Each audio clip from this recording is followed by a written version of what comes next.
So, they actually did it! They're making another Plague Tale game, and this time, it's different. It's bold. It's a prequel. It's called Resonance, A Plague Tale Legacy. It's coming in 2026. And guess what? It's launching on Xbox Game Pass on day one. That's right, day one. No waiting, no hesitation. Just download and dive in.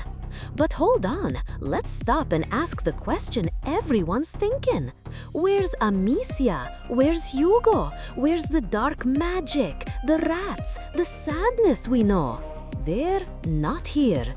Because Resonance is set 15 years before Innocence.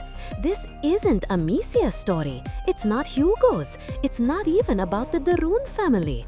It's Sophia's story now. Yes, Sophia. Remember her? The pirate, the smuggler, the one with the ship who helped Amicia and Hugo reach Lacuna in Requiem. She was brave, fierce, mysterious, and now she's the main character. And the world she's stepping into, it's not France. It's not war-torn villages or crumbling castles. It's Crete. Ancient Crete, the island of myths and legends, the island of King Minos, the Minotaur, the Labyrinth.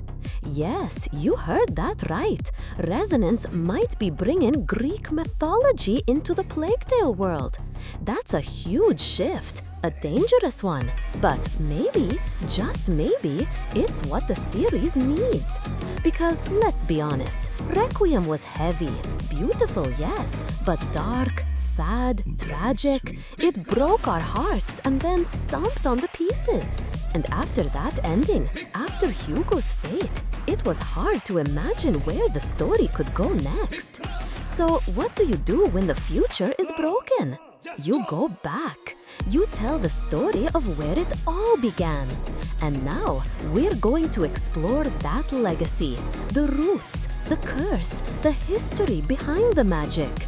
But we're not just walking through ruins, we're crawling through a labyrinth, solving puzzles, escaping traps, facing something ancient, something that's been sleeping under the sand and stone for centuries.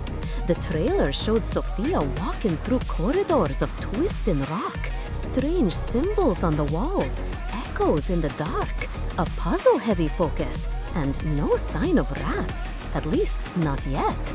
That's bold, that's risky, but also that's exciting. Because Resonance is clearly not trying to copy Innocence or Requiem. It's not repeating itself. It's evolving. It's expanding the world. It's turning the page to a new chapter, one full of mystery, myths, and maybe even monsters. Now, let's talk about the timeline. Resonance takes place about 15 years before Innocence, so we're before the 100 Years' War, before the Inquisition, before everything fell apart. That means we get to see a different world, a world that hasn't fully rotted yet, a world with more color, more life, but also hidden darkness. That's what makes this game fascinating. It's not just a prequel, it's a reinvention.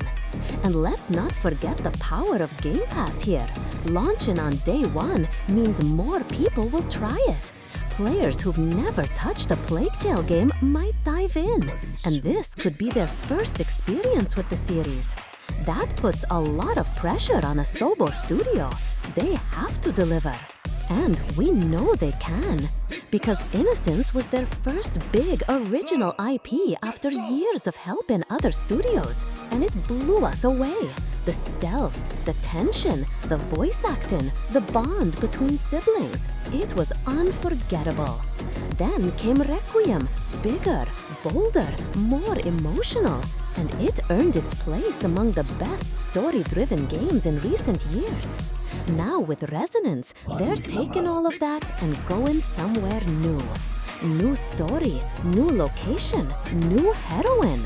But here's the real question. Will the soul of the series survive? Because it's not the rats that made Plague Tale special. It wasn't the horror or the stealth or even the graphics. It was the heart. It was the way we felt when Amicia held Hugo's hand, when they whispered to each other in the dark, when they cried, fought, and survived together. Can Sophia carry that same emotional weight? Can she make us care? We don't know yet, but the trailer hints at something deeper. This isn't just about myths or monsters. It's about